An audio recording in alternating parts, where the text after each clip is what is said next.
Hello friends, welcome to YouTube channel formation. आज हम पढ़ने वाले हैं फार्मास्यूटिक्स का एक टॉपिक जिसका नाम है डिस्ट्रीब्यूशन। इसके अंदर में हमको पढ़ना है tissue permeability of the drugs के बारे में। ठीक है, तो सबसे पहले हम इंट्रोडक्शन जान लेते हैं। तो इंट्रोडक्शन पढ़ने से पहले आपको ये समझना होगा कि ड्रग डिस्पोजिशन किसको कहते हैं। तो ड्रग डिस्पोजिशन क्या होता है, आपने जब भी कोई भी ड्रग लिया होगा, ठीक है, दवाई ली होगी आपने, तो क्या होता है, सबसे पहले आपके ब्लड में उस ड्रग का कंसंट्रेशन ज़्यादा रहता है। ठीक है, उसके बाद धीरे धीरे उस आपके ब्लड में उस ड्रग का कंसंट्रेशन कम हो जाता है। तो यही जो प्रोसेस है, आपके ब्लड में, आपके प्लाज्मा में ड्रग का कंसंट्रेशन कम होना, यही आपका क्या कहलाता है, ड्रग डिस्पोजिशन। अब आप सोचेंगे कि कैसे कम होता है ये, है ना, ड्रग का कंसंट्रेशन। तो इसके दो प्रोसेस होते हैं। ये ड्रग डिस्पोजिशन होने के दो प्रोसेस होते हैं जिसको हम कहते हैं डिस्ट्रीब्यूशन एंड एलिमिनेशन। तो डिस्ट्रीब्यूशन में क्या होता है, आपका जैसे कि कोई ड्रग है, वो अगर आपके यहाँ पे एक्स्ट्रा सेलुलर पार्ट में है, मतलब कि एक कंपार्टमेंट में है, तो वो क्या करता है, डिस्ट्रीब्यूट होकर दूसरे कंपार्टमेंट में चला जाता है। यही आपका क्या कहलाता है, डिस्ट्रीब्यूशन। और एलिमिनेशन क्या होता है, एलिमिनेशन आपका इरिवर्सिबल प्रोसेस होता है। मतलब कि एक बार कोई ड्रग आपके बॉडी से बाहर निकल गया, इनएक्टिव होके, तो निकल गया, वो वापस नहीं आएगा। ठीक है, तो इसको हम क्या कहते हैं, एलिमिनेशन। और ये हमारा क्या होता है, एक इरिवर्सिबल प्रोसेस होता है। तो इसमें क्या होता है, आपका जो भी ड्रग है या फिर जो भी मेटाबोलाइट है ना, या तो पहले मेटाबोलाइज होगा, देन उसके बाद एक्सक्रीट आउट हो जाएगा बॉडी से। तो यहाँ पे आप देख सकते हैं, the process which lowers the plasma drug concentration are term as a disposition. And for the disposition यहाँ पे आपका दो प्रोसेस इन्वॉल्व होता है। तो सबसे पहले प्रोसेस में यहाँ पे डिस्ट्रीब्यूशन। तो distribution is a process involve the reversible transfer. ठीक है, रिवर्सिबल क्यों कहते हैं, क्योंकि ये दो कंपार्टमेंट के बीच में होता है until the equilibrium is reached. ठीक है, तो यहाँ पे बोलता है कि between the one compartment to another. Elimination क्या होता है, the process involve the irreversible loss of drug from the body and elimination is further divided into two process। एक तो आपका बायो ट्रांसफॉर्मेशन जिसको आप मेटाबॉलिज्म कहते हैं, और दूसरा एक्सक्रीशन। ठीक, अब हम देखते हैं डिस्पोजिशन का प्रोसेस होता कैसे है। तो जैसे आपने कोई ड्रग लिया, वो आ जाएगा पहले आपके गट में जाने के बाद या वो हमारे किसी भी प्लाज्मा प्रोटीन से बाइंड करेगा, है ना, और फिर उसके बाद जो अनबाउंड ड्रग है ना, जो बाइंड नहीं करेगा, है ना, हमारे किसी भी प्रोटीन से, वो जाएगा रिसेप्टर से बाइंड करेगा। रिसेप्टर से बाइंड करने के बाद या तो वो थेरापेटिक इफेक्ट देगा या तो आपका कोई साइड इफेक्ट देगा। देन उसके बाद यही जो आपका जो ड्रग है उसका मेटाबॉलिज्म होगा, देन अल्टीमेटली क्या हो गया, एलिमिनेशन। और यही दोनों प्रोसेस आपका क्या कहलाता है, यहाँ पे ड्रग डिस्पोजिशन। ठीक है, यही आपका क्या कहलाता है, ड्रग डिस्पोजिशन। ठीक, अब हम आगे पढ़ते हैं factors affecting distribution of drug. ऐसे कौन कौन से फैक्टर्स हैं जो हमारे ड्रग के डिस्ट्रीब्यूशन को अफेक्ट करते हैं। तो सबसे पहले हम यहाँ पे बात कर लेते हैं tissue permeability of the drug, कि टिश्यू पे हमारा जो ड्रग है वो कितना जल्दी परमिएट हो रहा है, ये हमारा डिपेंड करता है। दूसरा, ऑर्गन या फिर टिश्यू का साइज़ क्या है, उस पर परफ्यूज़न रेट कितना है, मतलब कि कितना जो आपका जो भी ब्लड है वो किसी ऑर्गन तक कितना जल्दी फ्लो कर रहा है। तो क्योंकि जितना जल्दी आपका ब्लड फ्लो करेगा उतना अच्छा आपका जो ड्रग है वो जल्दी डिस्ट्रीब्यूट होगा आपके बॉडी के कंपार्टमेंट में। ठीक है, then binding of drug to tissue compartment. ठीक है, टिश्यू कंपोनेंट में कितना ज़्यादा बाइंड हो रहा है आपका ड्रग। देन लास्ट आते हैं कुछ मिसलेनियस फैक्टर्स।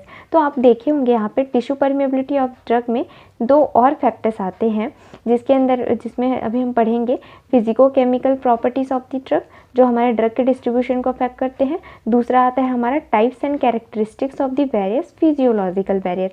फिजियोलॉजिकल बैरियर के बारे में पढ़ेंगे, जैसे कि आपने देखा होगा ब्लड ब्रेन बैरियर हो गया, ब्लड प्लेसेंटा बैरियर हो गया, सेरेब्रोस्पाइनल फ्लूइड बैरियर, ये सब किस तरह से हमारे ड्रग के डिस्ट्रीब्यूशन को अफेक्ट करते हैं। देन उसके बाद यहाँ पे हम ऑर्गन या फिर टिश्यू के साइज़ को देखेंगे कि उसके ऑर्गन या फिर टिश्यू के साइज़ पे हमारा ड्रग का डिस्ट्रीब्यूशन कैसे डिपेंड करता है। Then binding of drug component में के अंदर में भी हमको दो टॉपिक पढ़ने हैं। एक binding of drug to the blood, कि हमारे ब्लड से कैसे बाइंड करते हैं कोई ड्रग, और दूसरा binding of drug to extravascular component. Then last में हमको पढ़ना है मिसलेनियस फैक्टर, जिसमें आता है आपका age, pregnancy, obesity, diet, disease stage and drug interactions. तो सबसे पहले हम यहाँ पे बात कर लेते हैं tissue permeability of the drug की। ठीक है, तो टिश्यू परमिएबिलिटी ऑफ ड्रग यही हमारे टॉपिक का भी नाम था। ठीक है, तो हम पढ़ते हैं कि टिश्यू परमेबिलिटी ऑफ ड्रग हमारे ड्रग के डिस्ट्रीब्यूशन को कैसे अफेक्ट करता है। तो सबसे पहले इसमें 2 रेट लिमिटिंग स्टेप होते हैं, ठीक है, कि डिस्ट्रीब्यूशन के लिए यहाँ पे 2 रेट लिमिटिंग स्टेप ये है कि जितना रेट ऑफ टिश्यू परमिएशन और दूसरा रेट ऑफ ब्लड परफ्यूजन। मतलब कि पहला बोलता है कि जितना अच्छा आपका टिश्यू में क्या होगा, ड्रग का परमिएशन होगा, जितने अच्छे रेट से उतना अच्छा आपका ड्रग का डिस्ट्रीब्यूशन होगा। और दूसरा रेट ऑफ ब्लड परफ्यूजन, मतलब कि जितना अच्छा आपका ब्लड परफ्यूज़ करेगा, दूसरे ऑर्गन तक पहुँचेगा अच्छे रेट से, उतना अच्छा हमारे ड्रग का यहाँ पे डिस्ट्रीब्यूशन होगा। तो यहाँ पे हमारा 2 टॉपिक था परमिएशन ऑफ ड्रग के अंदर, ठीक है। तो पहला टॉपिक यहाँ पे है physico chemical properties of the drug. तो उसके अंदर हमारा 3 यहाँ पे और टॉपिक आते हैं, physicochemical properties of the drug, molecular size, degree of ionization and lipid solubility. तो यहाँ पे हम देखते हैं कि तीनों फैक्टर कैसे हमारे ड्रग के डिस्ट्रीब्यूशन को अफेक्ट करते हैं। तो सबसे पहले यहाँ पे आपको एक डायग्राम समझना पड़ेगा। क्या होता है, जब भी आप कोई ड्रग लेते हैं तो वो गया आपके यहाँ पे किसमें, ब्लड में, ठीक है। ये हो गया आपका कैपिलरी, ये क्या है आपका, ये कैपिलरी है, ठीक है। तो कैपिलरी में क्या होता है, आपका कोई भी ड्रग अंदर में चला गया, जाने के बाद क्या होता है, वो ड्रग आपके आता है एक्स्ट्रा सेल्यूलर फ्लूइड में, ठीक है। ये देख लीजिए, आपका ब्लड था, वो कैपिलरी में गया, कैपिलरी के बाद वो जाएगा आपके एक्स्ट्रा सेल्यूलर फ्लूइड में, ठीक है। अब यहाँ आने के बाद ड्रग यहाँ पे आ गया हमारे, ये पूरा हमारा क्या है, ये वाला जो पार्ट है ये पूरा हमारा एक्स्ट्रावेस्कुलर टिश्यू फ्लूइड है, ठीक है। अब यहाँ आने के बाद हमारा ड्रग जाता है इंट्रासेल्युलर फ्लूइड में, ठीक है, मतलब है ना। तो ये चला गया सेल मेम्ब्रेन बैरियर, ये यहाँ पे जो मेम्ब्रेन बैरियर है, ठीक है, इसको क्रॉस करके चला गया यहाँ पे हमारा इंट्रासेल्युलर फ्लूइड में, ठीक है। और वहीं पे जाके हमारा ड्रग फिर क्या करेगा, यहाँ पे किसी भी अपने रिसेप्टर से बाइंड करेगा, देन बाइंड करने के बाद अपना स्पेसिफिक सेल पे एक्शन शो करेगा, ठीक है। तो यहाँ पे आपको 2 कॉन्सेप्ट समझने हैं। सबसे पहले हम यहाँ पे पढ़ेंगे डिग्री ऑफ आयोनाइजेशन। आपने पहले भी पढ़ा होगा कि हमारा जो अनआयोनाइज्ड ड्रग होता है या फिर जो लिपिड सॉल्युबल ड्रग होता है वो सबसे ज़्यादा और बहुत अच्छे से हमारे सेल मेम्ब्रेन को क्रॉस करता है, जबकि जो आयोनाइज्ड ड्रग होते हैं, जो पोलर ड्रग होते हैं, वो क्रॉस नहीं कर पाते हमारे मेम्ब्रेन को, ठीक है। तो ये देखो, यहाँ पे हमारा कोई ड्रग था जो हमारा लिपिड सॉल्युबल है, उसने क्या किया, कैपिलरी वॉल को ईजिली क्रॉस किया, एक्स्ट्रा सेलुलर फ्लूइड में गया, देन उसने ईजिली हमारे सेल मेम्ब्रेन बैरियर को भी क्रॉस कर लिया। जबकि एक ऐसा ड्रग जो हमारा आयोनाइज है ना, या फिर जो हाइड्रोफिलिक इन नेचर का है, ठीक, वो क्या कर लिया, यहाँ पे क्रॉस नहीं कर पाया हमारे मेम्ब्रेन को। तो सेम यही थ्योरी लिखा है कि ड्रग्स आर ईदर एसिडिक या फिर बेसिक होता है हमारा कोई भी drug, are present in the ionize या फिर अनआयोनाइज फॉर्म। हमारा कोई भी ड्रग या तो आयोनाइज फॉर्म में होगा या तो अनआयोनाइज फॉर्म में होगा। पीके, हम यहाँ पे एक चीज़ और मैटर करता है, ड्रग का पीके, ये भी हमारे आयोनाइजेशन को डिसाइड करता है कि हमारा ड्रग या तो एसिडिक होगा, या तो बेसिक होगा, या तो आयोनाइज होगा, या तो अनआयोनाइज होगा, ठीक है। तो यहाँ पे जो हमारा पीके है वो डिसाइड करता है ना, कि कितना आयोनाइजेशन होगा आपके ड्रग का ब्लड में और एक्स्ट्रा सेलुलर फ्लूइड में, ठीक है। और यहाँ पे जो आपका अनआयोनाइज्ड ड्रग होता है वही आपके सेल मेम्ब्रेन को इजीली क्रॉस करता है, ठीक। उसके बाद यहाँ पे हम अब बात करेंगे मॉलिक्यूलर साइज़ का, ठीक है। तो मॉलिक्यूलर साइज़ यहाँ पे बहुत इंपॉर्टेंट रोल प्ले करता है। जैसे कि आप यहाँ पे देख सकते हैं, ये वही आपका सेम डायग्राम है, कैपिलरी वॉल है, ये आपका सेल मेम्ब्रेन बैरियर है, ब्लड है, ईसीएफ है, आईसीएफ है, ठीक है। तो क्या हुआ, अगर आपका कोई ड्रग, ठीक है, जिसका मॉलिक्यूलर वेट है लेस देन 500 to 600 डाल्टन, वो क्या करेगा, ईजिली हमारे क्या कर लेगा, जितने भी मेम्ब्रेन बैरियर है उसको क्रॉस कर लेगा। और कौन से डिफ्यूजन के थ्रू, पैसिव डिफ्यूजन के थ्रू, मतलब कि हमारा सिंपल डिफ्यूजन के थ्रू, ठीक है। अब ये हो गया। अब मान लो कोई आपको ड्रग ऐसा मिल गया जिसका मॉलिक्यूलर वेट है लेस देन 50 डाल्टन, तो ये क्या होगा, हमारा थोड़ा सा पोलर इन नेचर का होगा। तो उसके लिए यहाँ पे हमारे क्या प्रेजेंट रहते हैं, ऐसे चैनल्स या फिर एक्वस पोर प्रेजेंट होते हैं, है ना। तो ये हमारे वही एक्वस चैनल के थ्रू या फिर बल्क फ्लो के थ्रू क्या होगा, आगे बढ़ेगा हमारा ड्रग। अब देखो, अब किसी का कोई ऐसा ड्रग है जिसका मॉलिक्यूलर साइज़ एकदम लार्ज है, तो एकदम लार्ज मॉलिक्यूलर साइज़ है तो सिंपल सी बात है, क्या नहीं कर पाएगा, पेनिट्रेट नहीं कर पाएगा हमारे मेम्ब्रेन को। देन लास्ट आता है हमारा कोई ऐसा ड्रग जो क्या है, यहाँ पे पोलर है, ठीक है। कोई ऐसा ड्रग जो यहाँ पे हमारा पोलर है या फिर आयोनाइज है, ठीक। तो हमारा पोलर या फिर आयोनाइज ड्रग जिसका यहाँ पे जो साइज़ है ग्रेटर देन 50 डाल्टन है, तो वो हमारा क्रॉस तो करेगा मेम्ब्रेन को, लेकिन एक्टिव ट्रांसपोर्ट के थ्रू, मतलब कि उसको कुछ एनर्जी ATP की रिक्वायरमेंट होगी, तो यही सेम थ्योरी यहाँ पे लिखा है कि molecular weight less than 500 to 600 dalton cross easily to capillary wall and enter to the extracellular fluid, और मूवमेंट होगा फिर extracellular fluid to intracellular fluid, ठीक है। और यही हमारे फंक्शन होता है मॉलिक्यूलर साइज का। देखो स्मॉलर जो आपके मॉलिक्यूल होंगे वो इजीली डिफ्यूज़ करेंगे as compare to larger ones, ठीक है।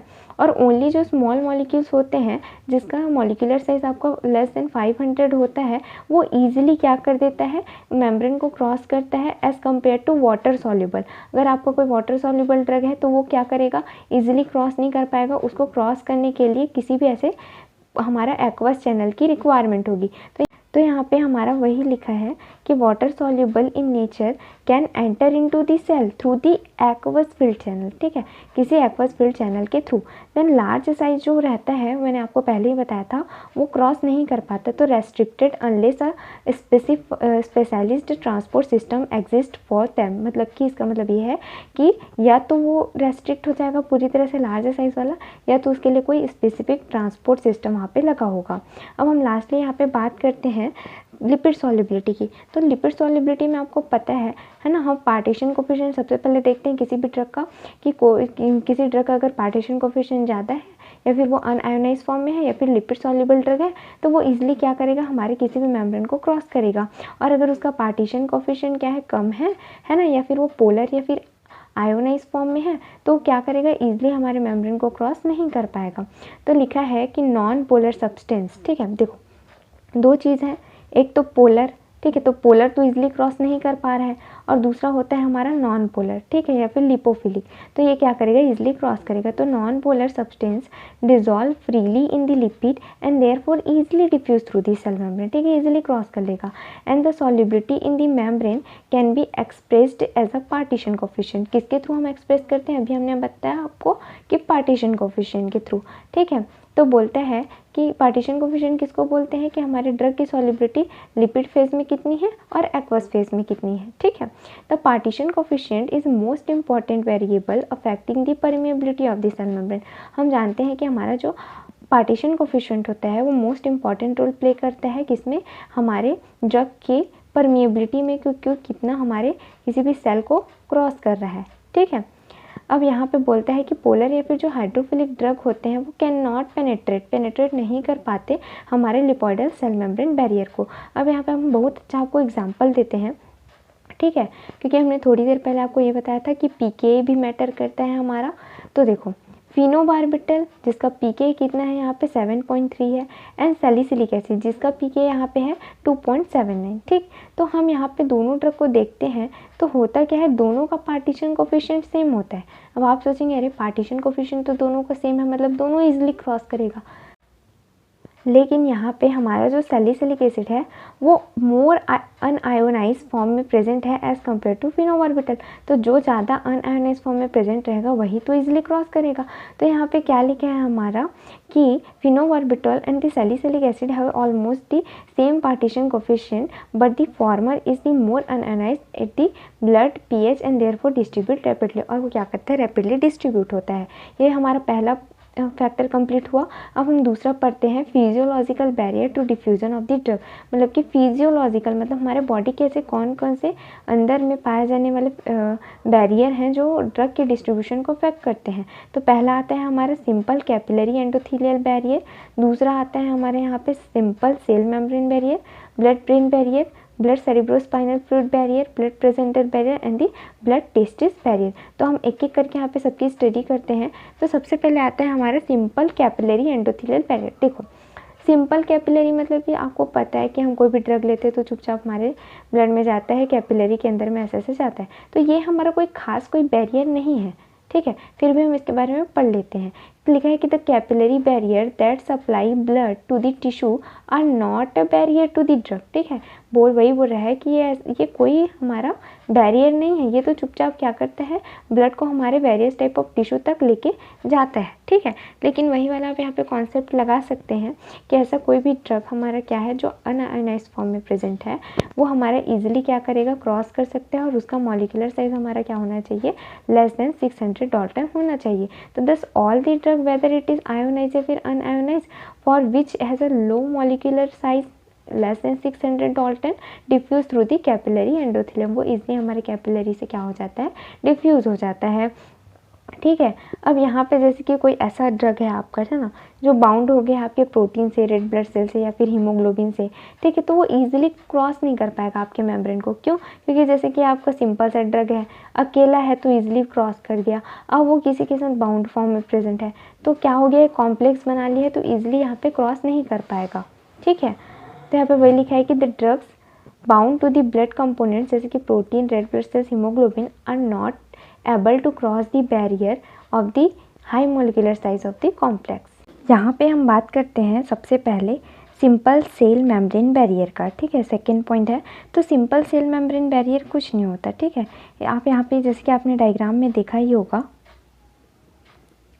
जैसे कि आपने डायग्राम में देखा होगा, कोई भी आपका जो इधर ड्रग जो होता है, ड्रग क्या करता है, सबसे पहले कैपिलरी वॉल को क्रॉस करता है, क्रॉस करने के बाद एक्स्ट्रा सेलुलर फ्लूइड में जाता है, एक्स्ट्रा सेलुलर फ्लूइड में जाने के बाद वो क्या करता है, इंट्रासेलुलर फ्लूइड में जाता है।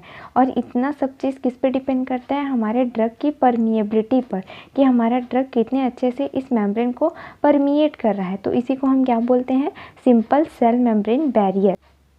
तो यहाँ पे वही लिखा है कि once the drug diffuse from the capillary wall into the extracellular fluid then the entry of the drug into कहाँ पे होगा, into the cell of the intracellular fluid. ठीक है, और आपने देखा होगा कि वहाँ पे जो मेम्ब्रेन होता है, ठीक है, उसको कौन क्रॉस करेगा, हमारा ड्रग, जो किस पे डिपेंड करता है, हमारे परमिएबिलिटी ऑफ द ड्रग पे। ठीक है, देन उसके बाद हम बात करते हैं अपने ब्लड ब्रेन बैरियर की। नाम तो आपने बहुत बार सुना होगा, तो सबसे पहले हम डायग्राम की हेल्प से समझते हैं क्या होता है। हमारे ब्रेन, ये है हमारा क्या है, ब्रेन। ठीक, तो उससे पहले ब्रेन तक किसी ड्रग को पहुंचने से पहले यहाँ पे एक हमारा टाइट जंक्शन होता है। ठीक है, देखो यहाँ पे लिखा है कि टाइट इंट्रासेलुलर जंक्शन। यहाँ पे ये हमारा पूरा टाइटली ऐसे ऐसे जंक्शंस होते हैं। ठीक है, अब क्या होता है, उसके बाद यहाँ पे हमारा ये हो गया हमारा कैपिलरी एंडोथेलियम। ठीक है, ये हमारा क्या है, ये सब हमारे क्या है, कैपिलरी एंडोथेलियम है। अब हमारे ड्रग को इससे पास करना है, तो और इसके बाद और क्या बैरियर है, फिर ये हमारे कुछ दो तरह के सेल होते हैं। इस वाले सेल को हम कहते हैं पेरीसाइट और इस वाले सेल को हम कहते हैं एस्ट्रोसाइट। ठीक है, इसको तो चलो कोई ड्रग क्रॉस कर भी लिया, लेकिन इन दोनों को कौन क्रॉस करे। ठीक है, क्योंकि ये भी क्या होते हैं, हमारे ऐसे तरह के हमारे स्पेशलाइज्ड सेल होते हैं जो क्या करते हैं, पैरासेलुलर ट्रांसपोर्ट को ब्लॉक करते हैं। अब पैरासेलुलर ट्रांसपोर्ट क्या होता है, देखो जैसे कि ये आपका कोई सेल है, तो वो क्या करता है, ड्रग को इन जंक्शंस के बीच से ऐसे क्रॉस करने को ब्लॉक करता है, ये जो दोनों सेल होते हैं वो। और जो ट्रांससेल्युलर, क्या बोली मैं, ट्रांससेलुलर जो ट्रांसपोर्ट होता है उसको अलाउ करता है। ट्रांससेलुलर मतलब कि सेल के बीच से क्रॉस करते हैं ऐसे जब हमारे ड्रग, तो इसको अलाउ करते हैं, लेकिन इन जंक्शंस के बीच से किसी भी ड्रग को ये जाने नहीं देते। तो ये काम होता है इनका। तो बस यही यहाँ पे हमारी थ्योरी में लिखा हुआ है। तो बोलता है कि blood brain barrier is highly selective barrier. Highly selective barrier इसलिए कहते हैं क्योंकि ये सिर्फ और सिर्फ हाईली लिपिड सॉल्युबल ड्रग को ही क्रॉस होने देता है या फिर अनआयनाइज्ड ड्रग को। ठीक है, तो बोलता है कि and permeable to only highly lipophilic drug and brain capillaries consist of the endothelial cell. आपने देखा वो क्या कंसिस्ट करके रखा था, एंडोथेलियल सेल, जिसके बीच में क्या थे, हमारे ऐसे एंडोथेलियल सेल के बीच में क्या थे, बहुत सारे जंक्शंस थे, तो which tightly joint to each other and form a blood brain barrier. तो वो क्या करते हैं, एक दूसरे से एकदम टाइटली बाउंड होते हैं और क्या करते हैं, ब्लड ब्रेन बैरियर का फॉर्मेशन करते हैं। और it also consist of the special cell, जैसे कि आपने देखा कि pericyte and the astrocyte, they form a solid envelope around the brain capillary. और आपने देखा होगा कि ऐसे हमारा जो ब्रेन कैपिलरी था उसके ऊपर में एकदम सॉलिड क्या करता है, यहाँ पे ऐसे ये हमारा एक नेटवर्क फॉर्म करके रखता है और ये वो ब्लॉक करता है हमारे पैरासेलुलर ट्रांसपोर्ट को from the capillary of the brain.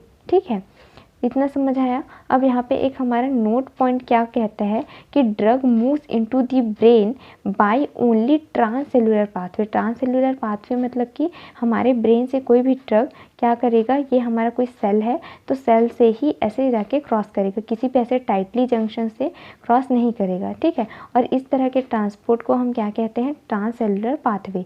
तो यहाँ पे आप देख चुके हैं पहले से अब हम यहाँ पे एग्जाम्पल की बात करते हैं। तो यहाँ पे जो हमारा थायोपेंटल जो ड्रग होता है वो हाईली लिपोफिलिक होता है एज़ कम्पेयर टू फिनोबार्बिटल, ठीक है। तो हम यहाँ पे बोल सकते हैं कि हमारा जो थायोपेंटल है वो क्या करता है, ईजिली क्रॉस कर सकता है हमारे ब्लड ब्रेन बैरियर को। अब आपने देखा होगा पार्किंसनिज्म के केस में, तो पार्किंसनिज्म में क्या हो जाता है, हमारे ब्रेन में डोपामीन की डिफिशियंसी हो जाती है, ठीक है। अब डोपामीन की डिफिशियंसी हो गई तो हम क्या लेते हैं, उसके लिए डोपामीन लेते हैं। अब डोपामीन हो गया हमारा पोलर ड्रग।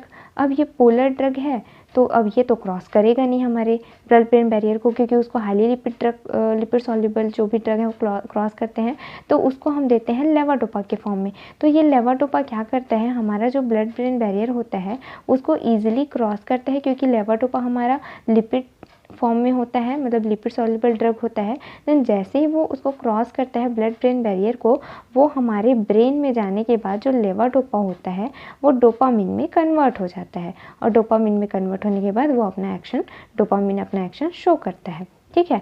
अब यहाँ पे हम ऐसे कौन कौन से मैकेनिज़्म हैं जिसके थ्रू हमारे ब्लड ब्रेन बैरियर है ना को क्रॉस करने की एबिलिटी को बढ़ा सकते हैं। तो कुछ यहाँ पे हमारे परमिएशन इन्हेंसर्स आते हैं, जैसे कि DMSO है ना, इसके थ्रू हम हमारे ब्लड ब्रेन बैरियर को इजीली क्रॉस करा सकते हैं किसी भी ड्रग को। दूसरा osmotic disruption of the mannitol. तीसरा आता है हमारा डाईहाइड्रोपायरिडोन रेडॉक्स सिस्टम, ठीक है। अब यहाँ पे हम बात करते हैं ब्लड सेरिब्रोस्पाइनल फ्लूइड बैरियर की। तो इसको आप यहाँ पे डायग्राम के थ्रू समझ सकते हैं। इसमें क्या होता है, हमारा इसमें भी एंडोथीलियम होता है और हमारे ब्लड ब्रेन बैरियर में भी एंडोथीलियम था, लेकिन उसका जो एंडोथीलियम था वो एकदम टाइटली बाउंड था, ठीक है। टाइटली क्या था, एकदम बाउंड था। लेकिन यहाँ का जो एंडोथीलियम है इसके बीच में हमारा क्या प्रेजेंट रहता है, कुछ गैप प्रेजेंट रहते हैं, और इसी गैप के थ्रू हमारा क्या होता है, ड्रग अंदर में इस हमारे कैपिलरी को परमिएट करके अंदर चला जाता है हमारा ड्रग, ठीक है। अब अंदर चला गया।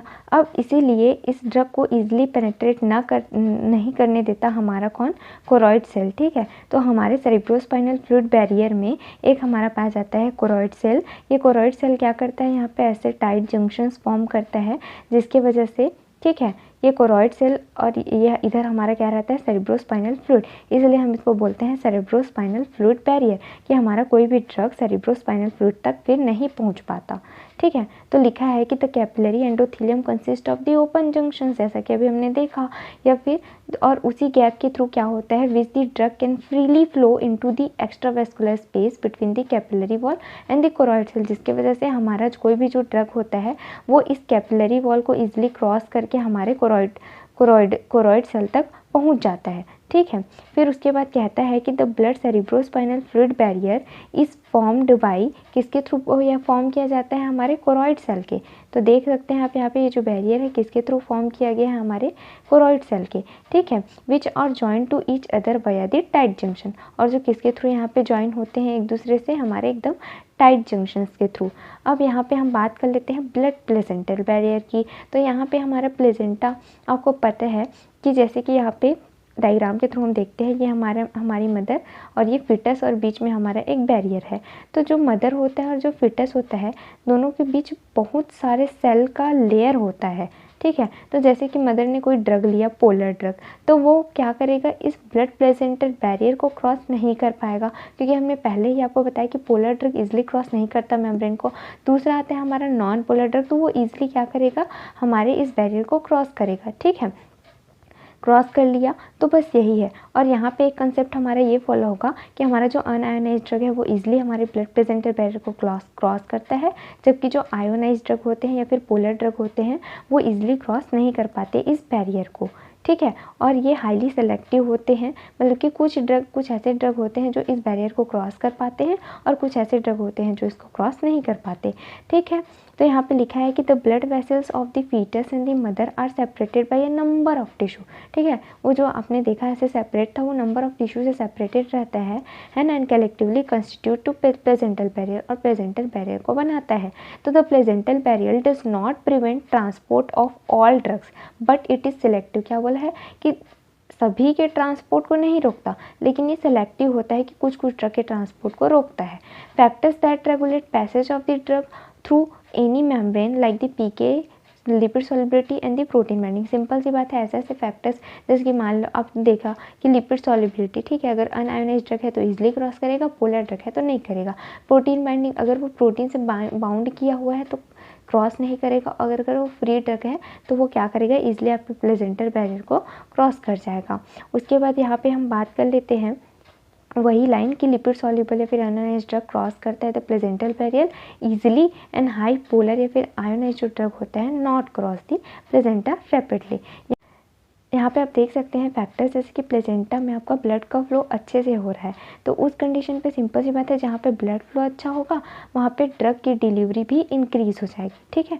दूसरा हम बात करते हैं molecular size of the drug की, ठीक है। तो सिंपल सी बात है, यहाँ पे आपका कोई ड्रग है ना जिसका मॉलिक्यूलर वेट थोड़ा कम होगा वो क्या करेगा, ईजिली क्रॉस करेगा, और जिसका मॉलिक्यूलर वेट ज़्यादा होगा वो यहाँ पे क्रॉस नहीं करेगा। तो इम्परमिएबल टू ड्रग जिसका मॉलिक्यूलर वेट ग्रेटर देन 1000 है वो सिंपल सी बात है यहाँ पे नहीं करेगा हमारे किसी भी बैरियर को क्रॉस।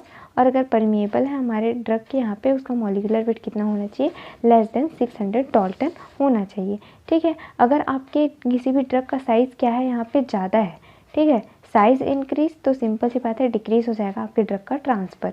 अब हम बात करते हैं लास्ट फैक्टर की जिसका नाम है ब्लड टेस्टिस बैरियर। तो ब्लड टेस्टिस बैरियर में कुछ नहीं होता यहाँ पे, जैसे आपने उधर देखा आपका क्या रहता है, ब्लड ब्रेन बैरियर में कुछ टाइट जंक्शंस रहते हैं, उसी तरह यहाँ पे जो टेस्टिस होता है उसमें सर्टोली जंक्शंस पाया जाता है, ठीक है। ये आपका क्या है, ये जो आपको दिख रहा है इसको हम क्या कहते हैं, ये हमारा ब्लड टेस्टिस बैरियर होता है, ठीक है।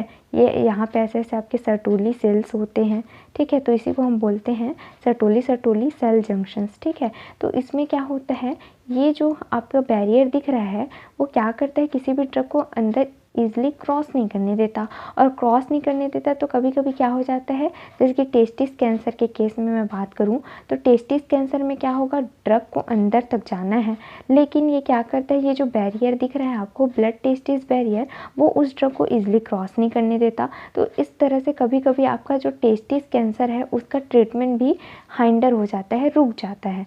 तो बस यहाँ पे वही लिखा है कि having the Sertoli cell junction and it appears that PGP, मतलब कि ये हमारा एक ट्रांसपोर्टर होता है जिसके थ्रू क्या होता है, हमारा कोई भी ड्रग आता है जाता है, plays a important role in preventing this certain chemotherapeutic agent. और यही जो ट्रांसपोर्टर है वो रोक देता है हमारे किसी भी ड्रग को या फिर कीमोथेराप्यूटिक एजेंट को, और वो क्या करता है फिर यहाँ पे स्पेसिफिक एरिया हमारे टेस्टिस तक नहीं पहुँच पाता and hinders the treatment of testis cancer, और हमारा टेस्टिस कैंसर यहाँ पे रुक जाता है। सो फ्रेंड्स, ये तो था अबाउट आपके tissue permeability of the drug के 2 फैक्टर्स। इसके बाद हम आगे के फैक्टर्स पढ़ेंगे क्योंकि वीडियो बहुत लेंथी हो चुका है, तो हम आप उसको आगे के फैक्टर्स को सेकेंड पार्ट में बताएंगे।